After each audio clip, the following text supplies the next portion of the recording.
जय हिंद प्यारे दोस्तों। आज से हम लोग एनसीईआरटी का सार संग्रह पढ़ेंगे, जिसमें कि हम पॉलिटी का क्वेश्चन उठाए हैं। धीरे धीरे पॉलिटी, इकोनॉमिक्स, हिस्ट्री, जियोग्राफी सब कवर होगा, लेकिन पहला जो शुरुआत है पॉलिटी से चालू हुआ है। तो देखते हैं, आगे चलते हम लोग। जैसे क्वेश्चन आता है कि रेगुलेटिंग एक्ट 1773 द्वारा सर्वोच्च न्यायालय की स्थापना कहाँ की गई थी? तो यह हमारा कोलकाता में किया गया था। और कितने सन में? तो 1774 ईस्वी में। तो क्वेश्चन आएगा कि रेगुलेटिंग एक्ट 1773 द्वारा सर्वोच्च न्यायालय की स्थापना कहाँ की गई थी? तो कोलकाता में की गई थी। दूसरा क्वेश्चन पूछा जाता है आपका, भारत के प्रशासन में भाग लेने का अधिकार भारत के प्रशासन में भाग लेने का अधिकार किस अधिनियम के द्वारा प्राप्त हुआ? तो अधिनियम होता है आपका चार्टर एक्ट 1833 के द्वारा। तो कौन सा अधिनियम? चार्टर एक्ट जो आपका 1833 इसके द्वारा आपका किया जाता है। अब अगला है, भारतीय विधान परिषद को बजट पर बहस करने की शक्ति किस अधिनियम के द्वारा प्राप्त की गई? तो यह आपका होता है भारत परिषद परिषद अधिनियम। कौन सा है? भारत परिषद अधिनियम के तहत 1892 में जो हुआ था भारत परिषद अधिनियम, उसके अंतर्गत हमें क्या किया गया? भारत विधानसभा परिषद को बजट पर बहस करने की अधिनियम शक्ति की किस अधिनियम के द्वारा पारित हुआ? तो भारत परिषद अधिनियम 1892 के तहत। अब आगे चलते हैं, केंद्रीय विधानमंडल सर्वप्रथम किस अधिनियम के द्वारा द्विसदनीय बनाया गया? तो यह आपका 1919 के भारत शासन अधिनियम के द्वारा बनाया गया था। भारत के राष्ट्रपति को अध्यादेश निर्गत करने की शक्ति यह किसके द्वारा दी गई थी? भारत के राष्ट्रपति को अध्यादेश निर्गत करने की शक्ति मूलतः किस अधिनियम से प्रेरित है? तो यह आपका भारत शासन अधिनियम 1935 से है। कौन सा है? तो भारत शासन अधिनियम 1935 से है। भारत का संवैधानिक विकास को देखेंगे हम लोग। जैसे यहाँ पे ईस्ट इंडिया कंपनी और ब्रिटिश क्राउन के अंतर्गत। तो ईस्ट इंडिया कंपनी क्या की थी? उसके बाद ईस्ट इंडिया कंपनी के जो रानी विक्टोरिया थे, उनके अंतर्गत जो ब्रिटिश क्राउन के अंतर्गत हुआ था, उसके अंतर्गत क्या हुआ था, इसको देख लेते हैं हम लोग। तो क्वेश्चन आता है कि रेगुलेटिंग एक्ट कब पारित हुआ था? तो आपका 1773 में आपका रेगुलेटिंग एक्ट पारित हुआ था। कितने में? तो 1773 में। पिट्स इंडिया एक्ट कब आया था? तो 1784 ईस्वी में। कब आया था? तो 1784 ईस्वी में। चार्टर एक्ट कब आया था? तो आपका 1793 ईस्वी में। 1793 ईस्वी में। उसके बाद आया था चार्टर एक्ट आपका 1813 ईस्वी में। चार्टर एक्ट दूसरा जो आया था आपका 1833 ईस्वी में। कितने में? 1833 ईस्वी में। और चार्टर एक्ट फिर जो तीसरा आया था आपका 1853 ईस्वी में। तो पूछता है रेगुलेटिंग एक्ट कब आया था? तो 1773 ईस्वी में। पिट्स इंडिया एक्ट कब आया था? तो 1784 ईस्वी में।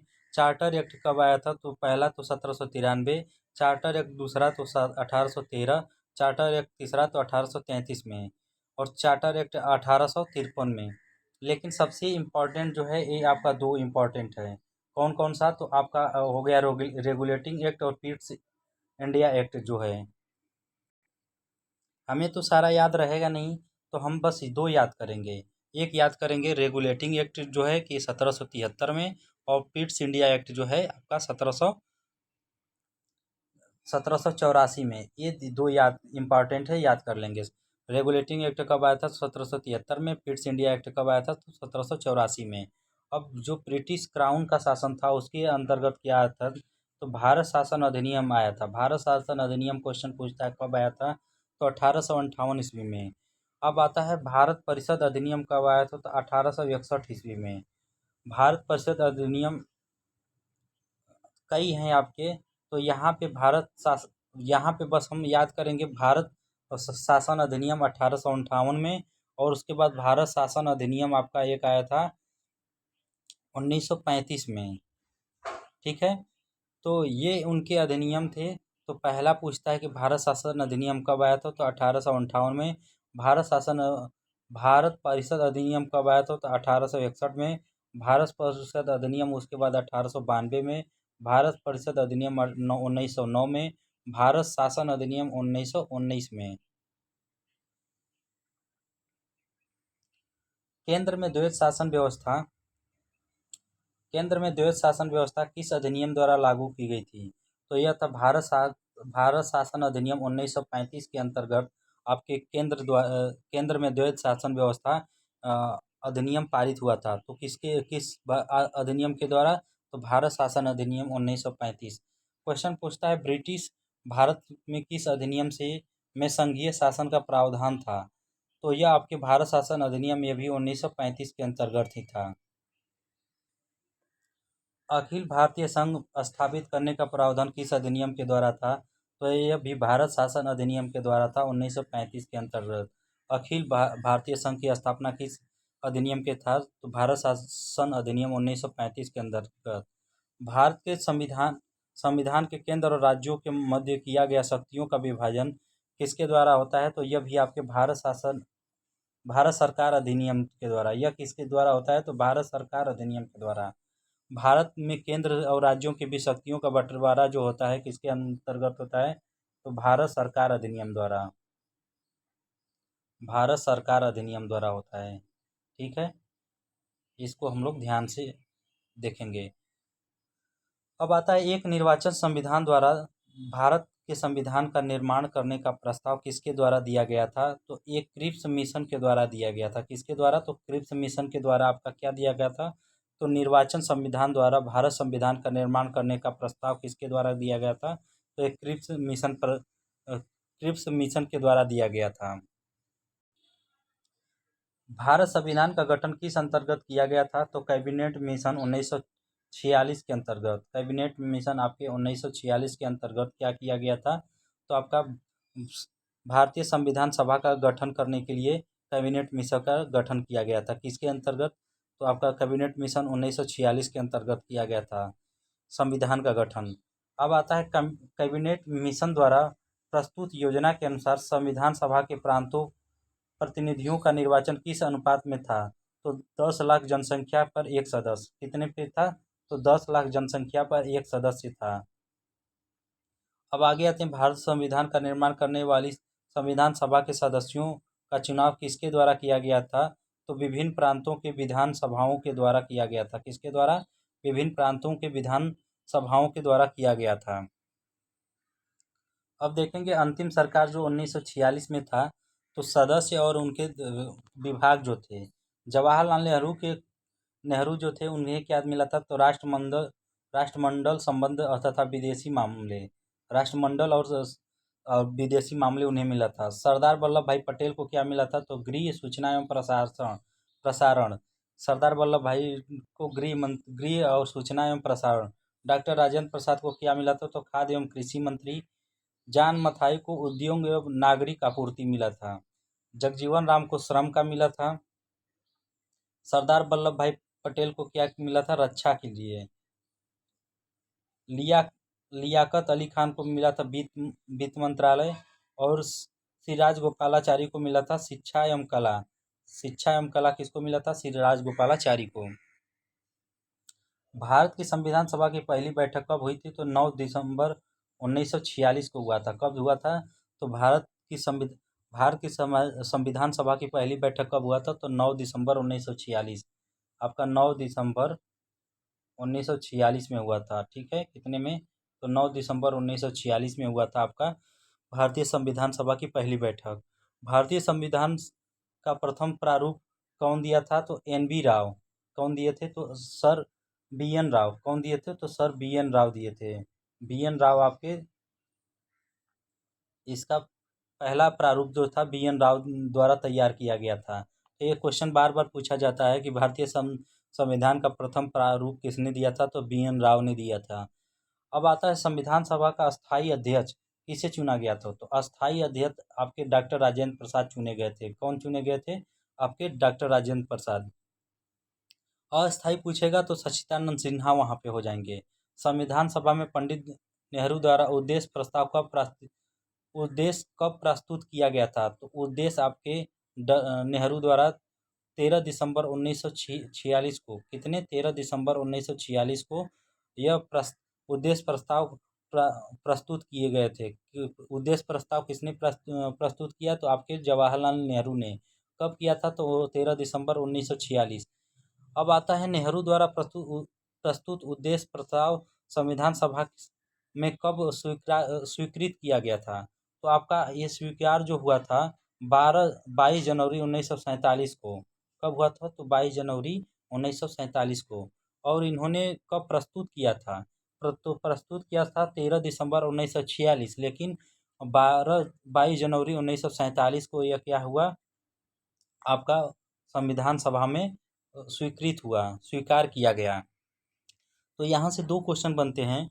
एक बनता है कि आपके पंडित जवाहरलाल नेहरू ने उद्देश्य प्रस्ताव कब प्रस्तुत किया? तो आपका ये हो जाएगा 13 दिसंबर 1946। लेकिन आपका पूछेगा कि संविधान सभा ने कब इसे स्वीकार किया? तो 22 जनवरी 1947। क्वेश्चन पूछा जाता है कि भारत संविधान कब स्वीकार किया गया? का संविधान कब स्वीकार किया गया? तो ये हो आपका 26 नवंबर 1949 को। कब? तो 26 नवंबर आपका 1949 को आपका भारतीय संविधान को स्वीकार किया गया। अब भारतीय संविधान पूर्णतः कब लागू हो गया था? तो 26 जनवरी 1950 को पूर्णतः लागू हो गया। दो क्वेश्चन यहाँ से हैं कि भारतीय संविधान कब स्वीकार हुआ? तो 26 नवंबर 1949 को। लेकिन भारतीय संविधान पूर्णतः कब लागू हो गया? तो 26 जनवरी 1950 को। संविधान सभा को देख लेते हैं। 9 दिसंबर 1946 को संविधान सभा का प्रथम बैठक हुई, जिसमें डॉक्टर सच्चिदानंद सिन्हा आपके क्या थे? अस्थायी सदस्य थे। 11 दिसंबर 1946 को डॉक्टर राजेंद्र प्रसाद को अस्थायी सदस्य चुना गया। चूँकि सच्चिदानंद बहुत ही एजेड थे, तो इनकी क्या होती थी? तबीयत खराब हो जाती थी, इसलिए ये अस्थायी सदस्य थे। तो अस्थायी सदस्य को हटा के अस्थायी सदस्य थे, तो अस्थायी सदस्य को हटाकर डॉक्टर राजेंद्र प्रसाद को 1946 में 11 दिसंबर 1946 को अस्थायी सदस्य चुना गया। संविधान निर्माण का प्रारंभ 13 दिसंबर 1946 को पंडित जवाहरलाल नेहरू द्वारा प्रस्तुत उद्देश्य प्रस्ताव से हुआ, जिसे 22 जनवरी 1947 को सर्वसम्मति से स्वीकार कर लिया गया। अभी हमने बताया कि 1946 में क्या किए थे? 13 दिसंबर 1946 को उद्देश्य प्रस्ताव प्रस्तुत किए थे, लेकिन आपका 22 जनवरी 1947 को उससे क्या किया गया? स्वीकार कर लिया गया। अब 26 जनवरी 1949 को भारतीय संविधान में अंगीकृत कर लिया गया। और इसे कब अंगीकृत किया गया, कब लिया गया? तो आपका 26 जनवरी 1949 को भारतीय संविधान में अंगीकृत एडॉप्ट कर लिया गया, जबकि 26 जनवरी 1950 को उसे पूर्णतः लागू कर दिया गया। अब देखिए यहाँ से तीन बातें हैं। एक तो आपका है कि 22 जनवरी 1947 को इसे स्वीकार मिल गया। 22 जनवरी 1947 को क्या हो गया? स्वीकार मिल गया। लेकिन आपका 26 जनवरी 1949 को आपका एडॉप्ट कर लिया गया, लेकिन लागू कब हुआ? तो 1950 में, 26 जनवरी 1950 में।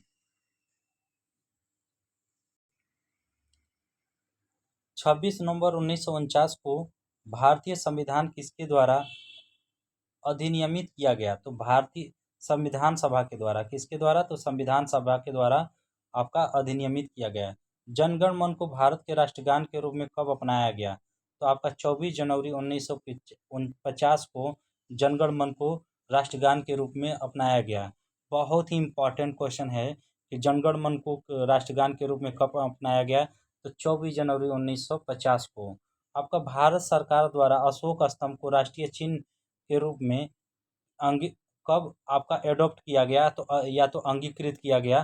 तो ये आपका 26 जनवरी 1950 को, 26 जनवरी 1950 को नेशनल एम्बल राष्ट्रीय चिन्ह को क्या किया गया? अपनाया गया 26 जनवरी 1950 को।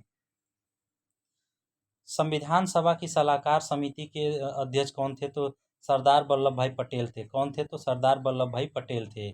संविधान सभा, अब क्वेश्चन आता है कि संविधान सभा के सलाहकार समिति के अध्यक्ष कौन थे? सलाहकार समिति के अध्यक्ष थे आपके सरदार वल्लभ भाई पटेल। लेकिन आता है क्वेश्चन कि संविधान सभा के झंडा समिति के अध्यक्ष कौन थे? तो डॉक्टर राजेंद्र प्रसाद थे। यह बहुत ही इम्पॉर्टेंट फैक्ट है, इसको हम लोग ध्यान में रखेंगे कि क्वेश्चन पूछता है बार-बार कि आपका झंडा समिति का अध्यक्ष कौन था? तो आपका डॉक्टर राजेंद्र प्रसाद। लेकिन आपके सलाहकार संविधान सभा की सलाहकार समिति के अध्यक्ष कौन थे? तो सरदार वल्लभ भाई पटेल थे। अब एक नज़र में हम लोग देख लेंगे कि समितियां और उनके अध्यक्ष, जैसे संघ समिति के अध्यक्ष आपके डॉक्टर पंडित जवाहरलाल नेहरू थे। संघीय संविधान समिति के अध्यक्ष कौन थे? तो पंडित जवाहरलाल नेहरू थे। आपके प्रांतीय संविधान समिति के अध्यक्ष कौन थे? तो सरदार वल्लभ भाई पटेल थे। प्रारूप समिति के अध्यक्ष कौन थे? तो भीमराव अंबेडकर थे। मौलिक अधिकारों एवं अल्पसंख्यकों संबंधी परामर्श समिति के अध्यक्ष कौन थे? तो सरदार वल्लभ भाई पटेल थे। प्रक्रिया नियम समिति के अध्यक्ष कौन थे? तो आपके डॉक्टर राजेंद्र प्रसाद थे। राज्यों के लिए समिति कौन कर रहे थे? तो पंडित जवाहरलाल नेहरू थे। संचालन समिति के अध्यक्ष कौन थे? तो डॉक्टर राजेंद्र प्रसाद थे। संविधान सभा के कार्यों से संबंधित समिति के अध्यक्ष कौन थे? तो जेबी मावलंकर थे। कौन थे? तो जेबी मावलंकर थे। डॉक्टर भीमराव अंबेडकर की अध्यक्षता में संविधान सभा के प्रारूप समिति के 6 अन्य सदस्य थे। एन गोपाल स्वामी अयंगर, डॉक्टर के एम मुंशी, बी एम मित्रा। बाद में इनके स्थान पर माधव राव आए। किसके? ए एम मित्रा के बाद इनके बाद में कौन आए? तो ए एन माधव राव आए। अल्लादी कृष्णास्वामी अय्यर, सैयद मोहम्मद सदुल्ला तथा डी पी खेतन थे। बाद में इनके स्थान पर टी एन कृष्णाचार्य आए थे। इनके स्थान पे तो डी पी खेतन के स्थान पे। यहाँ पे थोड़ा बहुत ध्यान रख लेंगे कि 6 थे। जैसे गोपाला स्वामी अयंगर थे, डॉक्टर के एन मुंशी थे, बी एन मित्रा थे। बी एन मित्रा के स्थान पे आपके माधव राव आ गए। उसके बाद आपके अल्लादी कृष्णा स्वामी अय्यर थे। उसके बाद सैयद मो सदुल्ला था। उसके डी पी खेतान थे। तो डी पी खेतान के जगह पे आपके टी टी कृष्णाचारी थे आ गए। कौन आ गए? तो टी टी कृष्णाचारी आए थे। संविधान सभा ने डॉक्टर भीमराव अंबेडकर को अध्यक्षता में प्रारूप समिति के गठन कब किया गया था? तो 19 अगस्त 1947 में किया गया था। कब किया गया था? तो 19 अगस्त 1947 में। 19 अगस्त 1947 में क्या किया गया था? तो अंबेडकर जी को प्रारूप समिति का गठन किया गया था।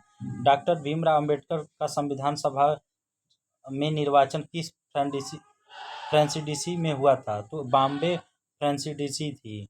यह आपके 1947 से 1950 कौन से थी? तो बॉम्बे थी। बॉम्बे से इन्होंने आपका निर्वाचन किया थे, निर्वाचन में जीते थे। कहाँ से? तो बॉम्बे प्रेसिडेंसी से। भारतीय संविधान में मौलिक कर्तव्यों का विचार किस देश के संविधान से लिया गया है? तो यह सोवियत संघ रूस से। रूस हमारा बहुत ही मित्र था, तो उसने क्या किया कि हमारा जितने भी मौलिक कर्तव्य थे उसने वहाँ से हम लोग क्या कर लिए? अडॉप्ट कर लिए। तो फंडामेंटल ड्यूटी जो है आपके मौलिक कर्तव्य कहाँ से लिए गए हैं? तो रूस से के संविधान से। भारतीय संविधान में राज्य के नीति निर्देशक तत्व कहाँ से लिए गए हैं? तो ये आपके आयरलैंड से लिए गए हैं। भारतीय संविधान की प्रस्तावना में सम्मिलित स्वतंत्रता, समानता एवं बंधुता कहाँ से लिया गया है? तो यह फ्रांस से लिया गया है। भारत में न्यायिक पुनर्विलोकन की संकल्पना किस देश से ली गई है? तो संयुक्त राज्य अमेरिका से। हम लोग इसे ट्रिक से भी याद कर लेंगे। जैसे आगे आएगा तो हमें इसे क्या करेंगे? ट्रिक से याद करेंगे। भारतीय संविधान एक विशेष संविधान सभा द्वारा निर्मित एवं लिखित संविधान। इस दृष्टिकोण से भारतीय संविधान अमेरिका संविधान के समतुल्य है। भारतीय संविधान में संवैधानिक संशोधन का प्रावधान आपका दक्षिण अफ्रीका से लिया गया है। कहाँ से लिया गया है? तो भारतीय संविधान में संशोधन दक्षिण अफ्रीका से लिया गया है। जबकि आपातकाल की धारणा जर्मनी के बीमर संविधान से लिया गया है। शक्तिशाली केंद्र के साथ भारत की संघात्मक व्यवस्था किस देश से संविधान से प्रेरित है? तो आपकी कनाडा से। संघात्मक व्यवस्था कहाँ से है? तो कनाडा से। भारत के संविधान में सम्मिलित समवर्ती सूची किस देश से ले गई है, किस देश से ले गया? तो ऑस्ट्रेलिया से आपका समवर्ती सूची ले गया है। भारतीय संविधान की में निहित विधि द्वारा स्थापित प्रक्रिया किस देश के संविधान से लिया गया है? तो ये आपके जापान के संविधान से लिया गया है। भारत संविधान में प्रस्तावना में सामाजिक, आर्थिक एवं राजनीतिक न्याय एवं आदर्श का प्रावधान किस देश से लिया गया है? तो रूस से लिया गया है आपका। भारतीय संविधान में संसदीय विशेषाधिकार की संकल्पना किस देश के प्रावधान से लिया गया है? तो यह ब्रिटेन से लिया गया है। अब एक एक को हम लोग देखेंगे कि कहाँ से क्या लिया गया है। तो देखिए, संयुक्त राज्य अमेरिका है ना, तो संयुक्त राज्य अमेरिका जो है सबसे डॉन है, क्या है, डॉन की तरह बिहेव करता है। तो यह यहाँ से लिया गया है प्रस्तावना। प्रस्तावना में जो है हम भारत के लोग, जो हम भारत के लोग हैं, कहाँ से लिया गया है? तो प्रस्तावना कहाँ से लिया गया है? तो संयुक्त राज्य अमेरिका से। उसके बाद अमेरिका जो शक्तिशाली है तो अपना अधिकार जमाता है, तो अधिकार जमाता है तो यहाँ से मूल अधिकार ले लिए। तो दो याद हो गया, पहली प्रस्तावना, जो भी प्रस्तावना कह देंगे उसे मानना पड़ेगा, क्योंकि यह हमारा क्या है, मूल अधिकार है। उसके बाद स्वतंत्र न्यायपालिका, सभी लोग क्या हैं, स्वतंत्र हैं। स्वतंत्र न्यायपालिका कहाँ से लिया गया है? तो आपके अमेरिका से।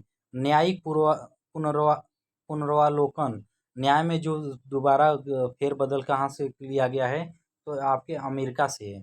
सर्वोच्च न्यायालय एवं उच्च न्यायालय में के न्यायाधीशों को पद से हटाना, जैसे सर्वोच्च न्यायालय में और उच्च न्यायालय में न्यायाधीशों को हटाने की प्रक्रिया ये कहाँ से लिया गया है? तो अमेरिका से। राष्ट्रपति पर महाभियोग कहाँ से लिया गया है? तो अमेरिका से। जनहित याचिका कहाँ से लिया गया है? तो अमेरिका से। न्यायिक पूर्वालोकन प्रणाली कहाँ से लिया गया है? तो अमेरिका से। उपराष्ट्रपति का पद कहाँ से लिया गया? तो अमेरिका से। यथोचित विधि प्रक्रिया कहाँ से लिया गया है? तो अमेरिका से। लेकिन हम इतना तो याद नहीं कर पाएंगे, तो एग्जाम में जितना इम्पोर्टेंट है उसको याद कर लेते हैं। तो संयुक्त राज्य से प्रस्तावना, पहला हो गया प्रस्तावना। दूसर का हो गया आपका मूल अधिकार।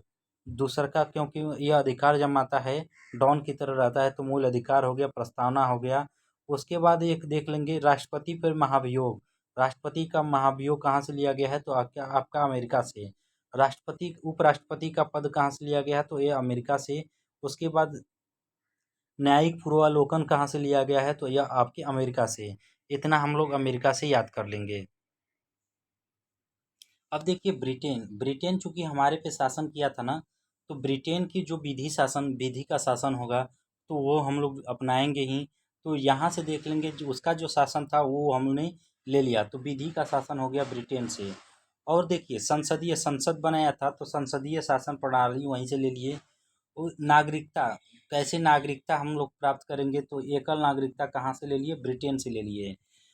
ये देखिए, तीन हमारे इम्पॉर्टेंट है, लेकिन हम लोग सबको देखेंगे तो, लेकिन एग्जाम में यही पूछता है कि विधि का शासन कहाँ से लिया गया है, संसदीय शासन प्रणाली कहाँ से लिया गया है, एकल नागरिकता कहाँ से लिया गया है? तो ब्रिटेन से। अब द्विसदनीय व्यवस्था, ये भी कहाँ से लिया गया है? तो ब्रिटेन से। विधि निर्माण प्रक्रिया, क्योंकि विधि का निर्माण करना है और हमारे ऊपर यही शासन कर रहा था, तो विधि का निर्माण की प्रक्रिया कहाँ से ले लिए हैं? यहीं से ले लिए हैं। सर्वाधिक मत के आधार पर चुनाव जीत का निर्णय यह कहाँ से लिया गया है? जैसे सर्वाधिक, जिसे सबसे ज़्यादा वोट मिल जाता है वो जीत जाता है, यह कहाँ से लिया गया है? ब्रिटेन से। विधायी विधायी विधायिका में अध्यक्ष पद की भूमिका, विधायिका में जो होते हैं अध्यक्ष पद होते हैं उनकी भूमिका कहाँ से लिया गया है? तो ब्रिटेन से। संसदीय विशेषाधिकार कहाँ से लिया गया है? तो यह भी ब्रिटेन से लिया गया है। अब दक्षिण अफ्रीका, दक्षिण अफ्रीका चूँकि, अब देखिए इसे फनी रिलेट करके याद करेंगे, क्योंकि दक्षिण अफ्रीका क्या है कि वर्ल्ड कप कभी नहीं जीता है। आज तक दक्षिण अफ्रीका क्या नहीं जीता है? वर्ल्ड कप नहीं जीता है। तो यह क्या करता है, अपने टीम में हमेशा संशोधन करते रहता है। टीम में क्या करते रहता है? संशोधन करते रहता है। तो यह ऐसे देख लेंगे, संविधान संशोधन की प्रक्रिया कहाँ से लिया गया है? तो आपकी दक्षिण अफ्रीका से लिया गया है। उसके बाद राज्यसभा के सदस्यों का निर्वाचन, तो राज्यसभा में सदस्यों का जो निर्वाचन होता है यह भी कहाँ से लिया गया है? तो आपके दक्षिण अफ्रीका से लिया गया है। कनाडा से क्या लिया गया है? तो संघीय, आपका कनाडा से आपका संघीय व्यवस्था लिया गया है। पूछता है संघीय व्यवस्था कहाँ से लिया गया है? तो कनाडा से लिया गया है। अब शक्तियों का बंटवारा कहाँ, शक्तियों का वितरण एवं अवशिष्ट शक्तियों का केंद्र में निहित होना, यह कहाँ से लिया गया है? तो यह भी कनाडा से। केंद्र द्वारा राज्यों में राज्यपाल की नियुक्ति, जो राज्य केंद्र में राज्यपाल जो नियुक्त होती हैं कहाँ से लिया गया है? कनाडा से। अब उच्चतम न्यायालय का परामर्शी न्याय निर्णय ये कहाँ से लिया गया है? तो कनाडा से। संघात्मक विशेषताएं कहाँ से लिया गया है? तो कनाडा से। लेकिन इतना है तो याद नहीं कर पाएंगे हम लोग, तो दो चीज़ याद कर लेते हैं। संघात्मक विशेषताएं ये कहाँ से लिया गया है? कनाडा से। एक ये हो गया, और दूसरा का आपका हो गया कि आपका संघीय व्यवस्था कहाँ से लिया गया है? यहाँ पे ये हो गया, सशक्त केंद्र साथ के साथ संघीय व्यवस्था। ये दो हम लोग याद कर लेंगे। इसके बाद तीसरा आ जाएगा, केंद्र द्वारा राज्यपाल की नियुक्ति किसके द्वारा लिया गया है? कहाँ से लिया गया है? तो कनाडा द्वारा लिया गया है। अब देखिए ऑस्ट्रेलिया से क्या लिया गया है? तो ऑस्ट्रेलिया से हमारी समवर्ती सूची लिया गया है। व्यापार और वाणिज्य समागमन की स्वतंत्रता संबंधी प्रावधान। व्यापार वाणिज्य एवं समागम की स्वतंत्रता संबंधी प्रावधान। संसद के दोनों सदनों की संयुक्त बैठक। प्रस्तावना की भाषा। यहाँ से हम लोग कुछ नहीं, तीन देखेंगे बस। एक होता है समवर्ती सूची। तो समवर्ती सूची कहाँ से लिया गया है? समवर्ती सूची आपका लिया गया है आपका कहाँ से? तो ये लिया गया है ऑस्ट्रेलिया से। एक हो गया। दूसरा का देखेंगे, प्रस्तावना की भाषा। प्रस्तावना की भाषा। प्रस्तावना की भाषा कहाँ से लिया गया है? तो ये लिया गया है आपका ऑस्ट्रेलिया से। और संयुक्त संयुक्त दोनों सदनों की संयुक्त बैठक जो होती है, राष्ट्रपति जो संयुक्त बैठक बुलाते हैं, वो कहाँ से लिया गया है? तो यह भी ऑस्ट्रेलिया से। देखिए यहाँ पे प्रस्तावना की भाषा है, और प्रस्तावना जो लिया गया था आपका अमेरिका से लिया गया था, जबकि प्रस्तावना की भाषा कहाँ से? ऑस्ट्रेलिया से है। ये ध्यान देने वाली बात है। और समवर्ती सूची कहाँ से लिया गया है? तो ये भी ऑस्ट्रेलिया से। तो हम लोग तीन यहाँ से याद करेंगे। एक जो होता है, दोनों संसद के दोनों सदनों की संयुक्त बैठक जो होती है, ऑस्ट्रेलिया से लिया गया है। प्रस्तावना की भाषा मोस्ट इम्पॉर्टेंट है। प्रस्तावना की भाषा कहाँ से लिया गया? तो ऑस्ट्रेलिया से। समवर्ती सूची कहाँ से लिया गया? ये भी मोस्ट इम्पॉर्टेंट है, तो ऑस्ट्रेलिया से लिया गया है। आयरलैंड। देखिए आयरलैंड को आयरन मैन के से क्यों रिलेट कर देंगे? तो आयरन मैन क्या होता है? वो उसका नीति जो होती है, आयरन मैन देखेंगे तो बहुत ही मजबूत होता है। तो वैसे ही राज्य के नीति निर्देशक तत्व तो कौन देता है? तो आपके आयरन मैन। आयरन मैन मतलब आयरलैंड हो जाएगा। उसके बाद राष्ट्रपति की निर्वाचन की पद्धति कौन देता है? तो आपके आयरलैंड। राज्यसभा में सदस्यों की नामांकन कौन देता है? तो ये आयरलैंड देता है। तो आयरलैंड से एक ही क्वेश्चन, दो क्वेश्चन पूछता है यहाँ से। सबसे इम्पोर्टेंट है, राज्य के नीति निर्देशक तत्व कहाँ से लिया गया है? तो आयरलैंड से लिया गया है। कभी कभी ये भी पूछ देता है, राष्ट्रपति की निर्वाचन की पद्धति कहाँ से लिया गया है? तो आपके आयरलैंड से लिया गया है। अब आते हैं फ्रांस। तो फ्रांस जो है, जो फंस जाता है हमेशा, ऐसे जो याद कर लेंगे कि जो फंस जाता है तो वो हमेशा क्या करता है? स्वतंत्रता, समानता और बंधुता की बात करता है। ठीक है, स्वतंत्रता, समानता और बंधुता। जो फंसता है तो वो क्या करता है? हमेशा स्वतंत्र होने की बात करता है। जो कहीं भी फंसता है तो वह स्वतंत्र होने की बात करता है।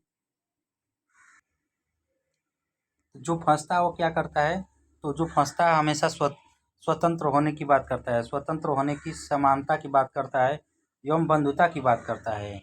तो जो भी फंस जाता है तीन चीज़ करता है, स्वतंत्रता, समानता और बंधुता। उसके बाद एक आता है गणतंत्रात्मक व्यवस्था। तो गणतंत्रात्मक व्यवस्था, स्वतंत्रता, समानता, बंधुता, तीन इम्पॉर्टेंट है। स्वतंत्रता, समानता, बंधुता कहाँ से लिया गया है? तो आपका फ्रांस से लिया गया है। हमने कोरिलेट कर दिया कि फ्रांस फंसने से।